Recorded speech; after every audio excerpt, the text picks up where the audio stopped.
Okay, highlight video. I use that term loosely, but highlight video from Monday, GreatStockPicks.com live trading chat room. You know what? Before I show you PGR, I just want to talk about the SPY real quick.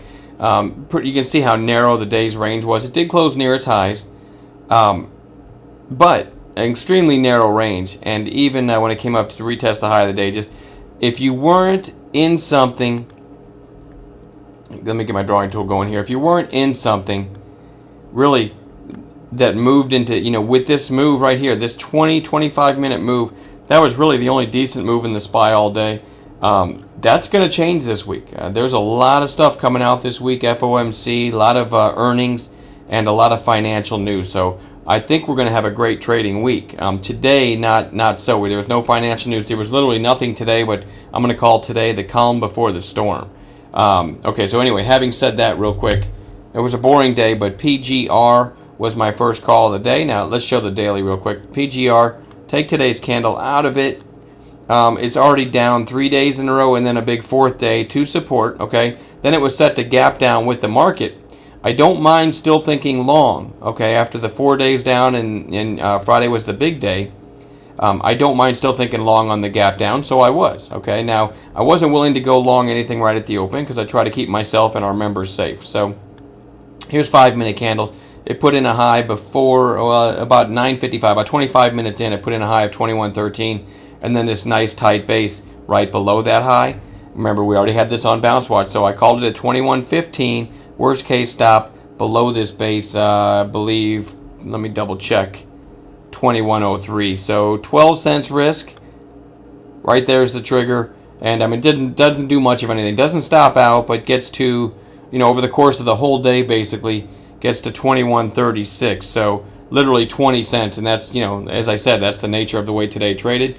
And then my other call that I used the announcements feature for was Riverbed. Now Riverbed gapped way down on Friday, and then closed weak, and then gapped down again today. My thinking was if Riverbed breaks its early high, and I wouldn't just call it any random high of day break, but I like the fact that it came up near the high of the day, and then put in this little base right here. So my thinking was if it breaks the high, it could be off to the races because, you get that mass hysteria, people piling in saying, I knew Riverbed was overdone, and maybe some late shorts from this morning having to cover as well. What I didn't like about it, and this is the exact wording that I used on the call because it was at 12:35 Eastern, right in the middle of lunchtime. I put Riverbed 1956, trigger 1941 stop idea, but it's lunchtime, so trade small if at all here if it triggers. Okay, so then I'll show you what happens. There's the high of day break. 1956 was the call, and it only gets to 1961. A big nickel, and then right back down, and just chops sideways forever. Finally stops out somewhere in here if you didn't kill it sooner.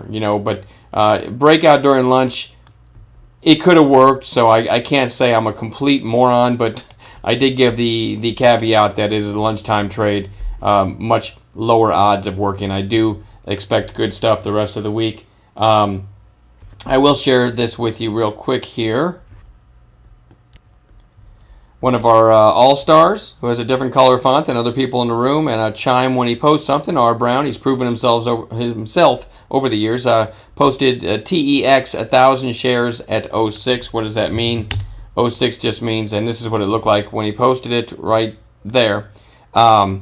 He was watching this for a turn. He's a real good bottom feeder. That's kind of his specialty. 23.06 was the call. Worst case stop, he didn't post a stop there, but as we teach our members, when you're bottom feeding like that, the worst case stop is going to be low of day. So 23.06, worst case stop about 20 cents below, and then it was off to the races and literally went to 23.80 something. Sorry about that, 23.84. So 78-cent move in our favor, 22 cents risk, and a super nice call by R. Brown. And like I said, it was pretty much an uneventful day beyond that. So not a banner day for me, but I'm looking forward to the rest of this week. I don't think I have anything else. That's it. I think we'll have some good videos Tuesday through Friday. All right, have a good night. We'll talk to you later.